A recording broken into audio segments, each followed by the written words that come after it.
예, 버지니아 퍼펙트 스테이션에 있는 우리 교회 폴 목사가 안부전하면서 오늘 세서성자 수요 예배 45번째를 시작합니다. 오늘의 본문은 사도행전 13장 26절에서 52절 바울의 설교의 끝부분, 그러니까 세 번째, 네 번째 부분입니다. 지난주에는 첫 번째, 두 번째 바울의 설교에 대해서 얘기했던 오늘은 이제 세 번째 마지막 파트를 나누도록 합니다.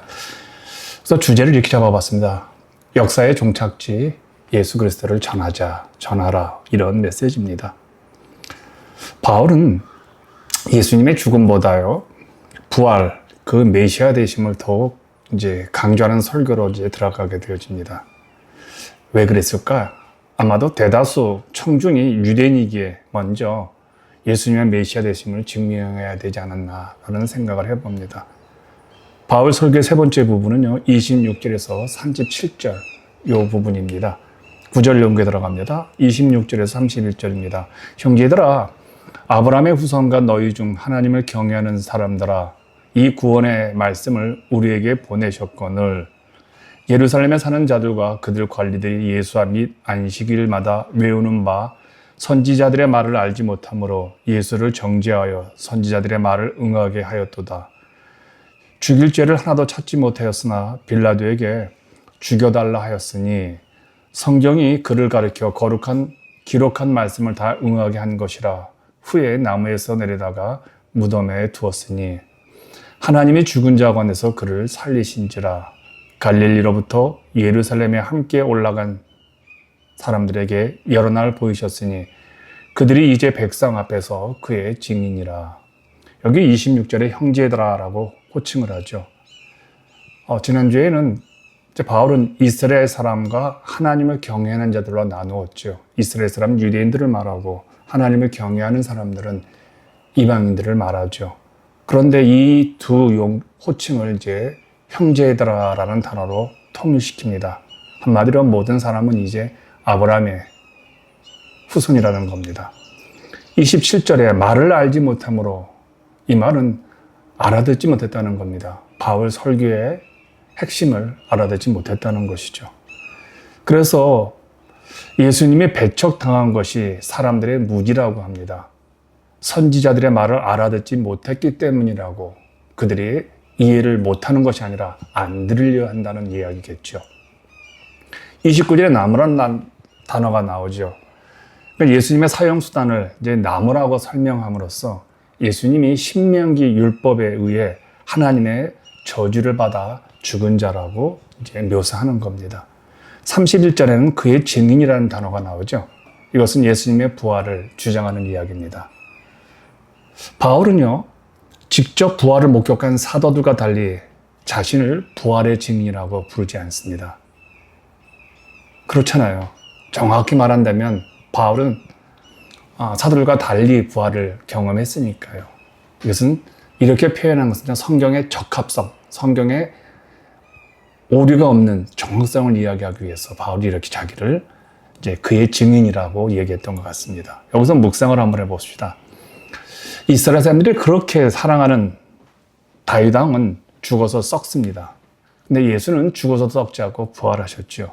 이 이야기를 바울은 강조하는 거예요. 그럼 예수님은 어떤 분입니까? 그분은 십자가에 못 박혀 죽으시고 장사한 지 3일 만에 죽음에서 부활하신 분이죠. 이 사건은 인류 역사에서 가장 치명적으로 가장 중요한 사건이죠. 왜냐하면 이 땅에서 죽은 사람이 부활한 사건을 우리는 들어본 적이 없습니다. 이 사실은 우리에게 무엇을 말하고 있을까요? 인류 역사에서 유일한 사건, 주님의 부활, 이것을 증거하는 삶이 신자들이라는 겁니다. 증인의 삶이란 바로 이 사건을 드러내는 삶이라는 것이죠. 32절과 33절을 보도록 합니다. 우리도 조상들에게 주신 약속을 너에게 전파하노니 곧 하나님이 예수를 일으키사 우리 자녀들에게 이 약속을 이루게 하셨다 함이라. 시편 둘째 편에 기록한 바와 같이 너는 내 아들이라 오늘 너를 낳았다 하셨고, 여기 전파하노니 직접 주님 부활을 목격하지 않았기 때문에 바울은 또다시 자신을 복음 전파자로 소개합니다. 그러나요, 고린도서 15장에서 바울은 자신이 경험한 다메섹에서 계시 사건을 사도들이 부활하신 예수님을 목격한 사건과 동등하게 취급하면서 자신도 부활의 증인이라고 말을 하고 있습니다. 여기에 시편 둘째 편은요, 시편 2장 7절을 말합니다. 내가 여호와의 명령을 전하노라. 여호와께서 내게 이르시되 너는 내 아들이라. 오늘 내가 너를 낳았도다. 바울에게서 시편 2장 7절은요, 이 오늘 너를 낳았다. 이 선언은요, 하나님께서 예수님을 죽은 자 가운데서 다시 살리신 부활의 날을 뜻하는 매우 구체적인 예언으로 받아들입니다. 여기서 이제 묵상을 한번 해봅시다. 왜 바울이 이 구절을 부활과 연결시켰을까요? 왜 시편 2편을 부활과 연결시켰느냐는 거예요. 본래 시편 2편은요, 이스라엘 왕이 즉위할 때 낭독하던 제왕시였습니다. 그러니까 하나님께서 기름 부음 받은 왕을 공식적인 아들로 인정하시고 세상 열방을 다스릴 권세를 주신다는 선언입니다.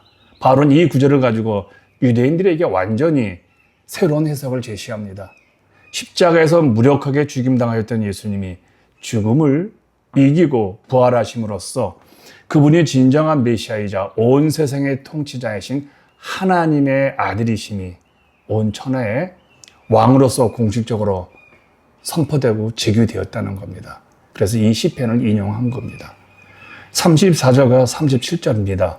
또 하나님께서 죽은 자 가운데서 그를 일으키사 다시 썩음을 당하지 않게 하실 것을 가르쳐 이르시되 내가 다윗의 거룩하고 미쁜 은사를 너에게 주리라 하였으며 또 다른 시편에 이르렀을 때 주의 거룩한 자로 썩음을 당하지 않게 하시리라 하셨느니라. 다윗 당시에 하나님의 뜻을 따라 섬기다가 잠들어 그 조상들과 함께 묻혀 썩음을 당하였을 때 하나님께서 살리신 이는 썩음을 당하지 아니하였나니. 여기서 또 다른 시편은 뭘 의미하냐면요, 시편 16장 10절을 말합니다. 이는 주께서 내 영혼을 수월에 버리지 아니하시며 주의 거룩한 자를 멸망시키지 않게 하실 것임이니이다. 요 구절입니다. 여기서 묵상을 해보십시다. 이 단락에서 바울이 인용한 모든 성경 구절은요, 구약 성경 모두 70인경이었습니다. 다윗과 예수님 한번 비교해 보십시오. 바울이 언급한 다윗의 생애와 죽음에 대한 요항은 70인경 열왕기상 2장 10절에서 나온 것입니다. 그러니까 이것은 이 번역은요, 시대적으로 아주 적합한 행동이라고 저는 생각합니다.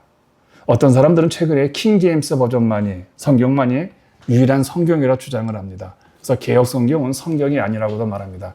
NIV도 성경이 아니라고 말하는 분들이 있죠. 그런데 여러분, 바울이 70인경을 인용했다는 말은요, 시제적으로 사람들에게 설득이 가능한 언어로 성경은 번역돼야 한다는 겁니다. 킹 제임스 버전이라든지 옛날 고대 언어로 사용되는 그 성경만이 유일한 게 아니라 그 시대에 맞는 언어로서 성경은 설득되어져야 되고 선포되어져야 한다는 것이죠. 이제 바울의 설교의 마지막 부분이 38절과 41절에 소개되고 있습니다. 38절과 39절입니다. 그러므로 형제들아 너희가 알 것은 이 사람을 힘입어 죄 사함을 너에게 전하는 이것이며 또 모세의 율법으로 너희가 의롭다 하심을 얻지 못하던 모든 일에도 이 사람을 힘입어 믿는 자마다 의롭다 하심을 얻는 이것이라. 여기서 이 사람은 누굴까요? 다윗에게 약속하신 구주 예수 그리스도시죠. 이 사실을 밝힌 바울은 이제 죄사함에 대해서 설명을 하고 있습니다. 죄사함, 예수님을 믿을 때만 가능하다는 겁니다. 또한 다른 표현을 쓰죠. 의롭게 되다. 바울은 죄사함을 의롭게 되다는 구원받은 것으로 표현합니다. 그러니까 죄사함과 의롭게 되다와 구원받은 것은 같은 의미라고 받아들이면 좋습니다. 모세의 율법으로 너희가 의롭다 하심을 얻지 못하던 모든 일에도, 여러분, 모세의 율법을 순종하는 한 우리들은 의롭게 살 수 있고 의롭게 될 수 있습니다. 그런데 모세의 율법 전체가 사람을 의롭게 하게, 우리가 노력하기에 그걸 지킬 수가 없기 때문에 불충분하다는 겁니다. 그래서 39 하반절에 예수님이 사람을 의롭게 한다는 것은 이런 모든 필요, 충분 조건을 채워주는 분이라는 사실을 말하는 거죠. 그래서 예수 그리스도만이 우리의 죄사함, 우리를 구원시킨다는 겁니다. 40절과 41절입니다. 그런즉 너희는 선지자들을 통하여 말씀하신 것이 너희에게 미칠까 삼가라. 이르렀으되 보라, 멸시하는 사람들아, 너희는 놀라고 멸망하라. 내가 너희 때를 당하여 한 일을 행할 것이니 사람이 너희에게 일러줄지라도 도무지 믿지 못할 일이라 하였느니라 하니라. 여기 선지자를 통하여 말씀하신 것, 이건 학계 1장 5절을 말합니다. 거기에 이런 구절이, 이런 설명이 나오죠. 말씀이요. 그러므로 이제 만군의 여호와가 이같이 말하노라. 너희는 너희의 행위를 살필지니라. BCD 안디옥 회중에게 바울은 학계 1장 5절을 인용하면서 경고합니다. 원래 이 구절은 이스라엘을 침략한 갈다인을 향한 이방인에 대한 경고였습니다. 그런데 바울은 학계서를 인용하면서 하나님이 예수님을 주셨는데 이것을 깨닫지 못한 사람들을 멸망하게 될 것인 의미에서 이 선지서를 인용했습니다. 단순히 잘못한 게 없는지 반성해보라는 차원을 넘어서 지금 너희가 살아가는 모습과 그 우선순위가 과연 정당한 모습인지 올바른 모습인지 너희 마음을 추적해서 똑똑히 뒤돌아보라는 강력한 성찰의 요구지요. 왜 바울은 이렇게 하박국서를 복수로 사용했을까? 성경 구약 선지서들이라고요. 히브리들의 성경 분리법 때문에 그렇습니다. 히브리들은 율법서를 창세기, 출애굽기, 레위기, 민수기, 신명기로 보죠. 우리랑 좀 다르죠. 선지서를 여호수아, 사사기, 사무엘, 열왕기, 이사야, 예레미야, 에스겔, 호세아, 요엘, 아모스, 오바댜, 요나, 미가, 나훔, 하박국, 스바냐, 학계, 스가랴, 말라기 이렇게 표현하죠. 성문서는요. 시편, 욥기, 잠언, 룻기, 아가, 에가, 전도서, 에스더, 다니엘, 에스라, 느헤미야, 역대기. 우리랑 상당히 다르게 성경을 이제 보게 되어지는 것을 보게 되어집니다. 아까 제가 학계라는 말은 이제 하박국이라는 표현입니다. 제가 잘못 표현했습니다. 하박국 선지서입니다. 여기서 한번 묵상을 해보십시다. 그의 설교는 아주 간단하고 명료합니다. 지저분하지 않아요. 참 설교가 깔끔해요. 철학을 이야기하지 않았습니다. 경제도 말하지 않습니다. 그 상황에 필요한 말씀도 말하지 않습니다. 그는 오직 예수 그리스도만을 말합니다. 우리가 설교할 때 조심할 게 하나 있죠. 내가 하고 싶은 말, 근데 우리 청중이 원하는 말. 근데 바울은 그렇지 않았다는 거예요. 왜 그럴까요? 모든 문제의 근원은 예수님을 믿지 않는 데서 온다는 확신이 바울에게 있기 때문에 그래요. 그래서 바울은 이렇게 말하는 거예요. 한마디로 예수를 믿으라. 그는 죽은 분이 아닙니다. 그분은 구약에 약속된 메시아입니다. 이 예수를 너희가 믿으면 구속받습니다. 곧 죄사함을 받게 되고 하나님의 영광의 자녀가 되어 의롭다함을 받게 될 것이다 라는 것을 말씀합니다. 그러니까 세상 만세의 모든 문제 해결은 예수님께 있다는 겁니다. 우리도 그걸 받아들이잖아요. 바울은 그 이야기를 하고 싶은 거예요. 모든 인생의 성패는, 모든 인생의 문제는요, 예수를 믿느냐 안 믿느냐에 달려 있다는 겁니다. 예수를 정말 잘 믿어야 한다는 것이죠. 오늘 설교의 결론입니다. 지금까지 한 바울의 첫 번째, 두 번째, 지난주, 오늘 세 번째, 네 번째 설교가 가다주는 그 내용의 파장은 이방인에게로 이제 복음의 확산으로 이어집니다. 42절과 43절을 보십시오. 그들이 나갈 새 사람들이 청하되 다음 안식에도 이 말씀을 하라 하더라. 회당의 모임이 끝난 후에 유대인과 유대교에 입교한 경건한 사람들이 많이 바울과 바나바를 따르니 두 사도가 더불어 말하고 항상 하나님의 은혜 가운데 있으라 권하니라. 여기 42절에 보면요. 다음 안식에도 이 말씀을 하라. 온 시민이 바울의 설교를 듣고자 다시 모이던 겁니다. 바울의 복음 선포는 아마도 사람들의 호기심을 불러일으켰던 것 같아요. 그 이전의 설교 자리가 너무 달랐던 겁니다. 한 사람만 이야기하니까 예수 그리스도요. 그래서 사람들이 한 번 더 듣고 싶었던 겁니다. 바울의 말을 들은 사람들은요. 유대인과 유대교에 입고한 그 이방인들 경건한 사람들입니다. 바울은 그들에게 결론을 말합니다. 복음, 예수를 떠나지 말 것을 부탁하죠. 그러자 유대인들은 시기가 가득하여 바울의 말을 반박하고 그를 비방합니다. 그게 44절과 45절에 소개되고 있습니다. 그 다음 안식일에는 온 시민이 거의 다 하나님의 말씀을 듣고자 모이니 유대인들이 그 무리를 보고 시기가 가득하여 바울이 말한 것을 반박하고 비방하거늘 그 다음 안식일, 그 다음 주겠죠. 그 다음 안식일에도 수많은 사람들이 이제 모여들었다는 겁니다. 여러분, 안식일은 어떤 날입니까? 축복하는 날이라고 저는 생각합니다. 야곱의 12아들을 축복한 구약의 전통을 따라 유대인 부모들은 매주 안식일에 축복을 합니다. 자녀를 위한 축복은 창세기 48장 20절에 나오죠. 야곱이 아들들과 딸들을 위한 기도로 시작하는 걸 보게 되어지죠. 이어서 민수기 6장 24절과 26절은요. 아론의 축복 기도가 나옵니다. 자녀에 대한 축복 기도를 마치죠. 아버지는 이제 남편으로서 아내를 축복합니다. 이때 축복문은요. 잠언 31장에서 추려서 만든 것이죠. 남편의 축복문 낭송이 끝나면 아내는 남편을 위해 시편 112편으로 기도합니다. 아내의 시편 112편이 끝나면요. 그 낭송이 끝나면 남편은 자기가 아내의 바람을 그러니까 아내가 소원하는 이렇게 살기로 원하는 자기 남편에 대한 아내의 기도가 자기 인생에 충족되기를 스스로가 또 기도를 합니다. 그리고 가족 전체를 위한 기도를 끝으로 축복 기도가 이 안식일 날에 마무리됩니다. 그래서 안식일은 이렇게 자녀들, 남편, 또 아내 이렇게 축복하는 날이라는 것이죠. 여기서 묵상을 한번 해봅시다. 유대인들은 왜 바울을 비방했을까요? 질투심 때문에 그렇습니다. 그러면 사내들인 공회에서 예수를 죽인 그 원인도 질투심 때문에 그래요. 그래서 베드로와 요한을 옥에 감아 잡아 넣는 것도 질투심입니다. 예수 믿어 시기를 받아 질투심 때문에 십자가에 죽게 만들었죠. 그들은 시기로 인하여 예수님을 메시아고 그분이 부활했다는 사실을 부인합니다. 예수님을 통해서 죄사함 받는 거 거절하죠. 시기와 능력이 바로 이렇게 부정적으로 드러납니다. 참 질투가 우리를 무섭게 만드는 것 같아요. 시기가. 여기서 넉넉한 자족하는 마음이 필요한 것 같습니다. 이 시대는 더한 것 같아요. 경제적으로 또 학문적으로 또 규모와 숫자 면에서 다들 시기 질투하니까 여기서 자족 그리고 또 한 가지는 절제의 능력, 내 능력에 대한 절제 그리고 내 위치에 대한 절제가 필요한 것 같습니다. 이제 46절입니다. 바울과 바나바가 담대히 말하 이르되 하나님의 말씀을 마땅히 먼저 너희에게 전할 것이로되 너희가 그것을 버리고 영생을 얻기에 합당하지 않은 자로 자처하기로 우리가 이방인에게로 향하노라. 이제부터 놀라운 말씀이 선포됩니다.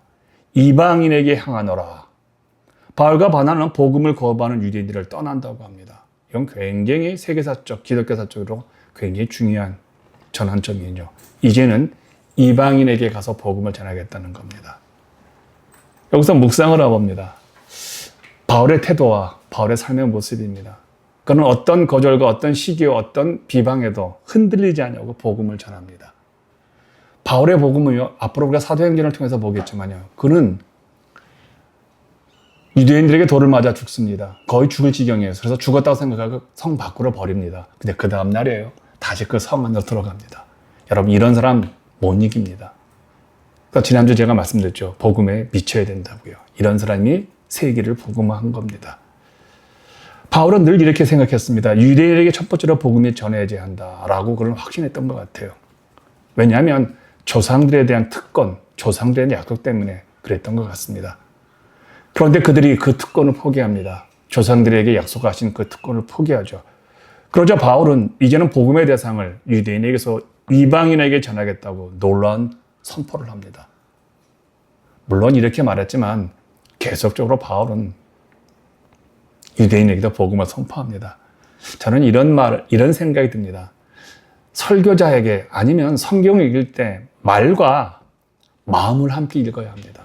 우리가 사람의 말을 들을 때 그 말과 함께 그분이 어떤 마음에서 그 얘기를 했는지를 알아야 합니다. 여기서 복음, 이제는 유대인에게 안전하겠다, 이방인에 가겠다는 말은 유대인을 포기하겠다는 말이 아니에요. 그만큼 강력한 역설적인 패러독스한 그런 의미인 것 같아요. 우리도 사람의 말을 들을 때 그 마음을 한번 봤으면 합니다. 47절과 48절입니다. 주께서 이같이 우리에게 명하시되 내가 너를 이방의 빛으로 삼아 너로 땅끝까지 구원하게 하리라 하셨느니라 하니 이방인들이 듣고 기뻐하여 하나님의 말씀을 찬송하며 영생을 주시기로 작정된 자는 다 믿더라. 이방의 빛. 바울은 이방인에게 가는 이 정당성, 자신의 행위에 대한 정당성 근거를 이사야 49장 6절을 듭니다. 그가 이르시되 내가 나의 종이 되어 야곱의 지파들을 일으키며 이스라엘 중에 보존된 자를 돌아오게 할 것은 너무 쉬운 일이라. 내가 또 너를 이방의 빛으로 삼아 나의 구원을 땅 끝까지 이르게 하리라. 이 구조를 가지고 자기가 이방인에게 복음을 전하는 정당성을 삼습니다. 그래서 바울은 자신을 이방인의 빛과 동시에 땅 끝까지 그 구원의 빛, 하나님의 빛을, 복음의 빛을 가져갈 자임을 세상에 이제 알리게 된 것이죠. 49절과 52절입니다.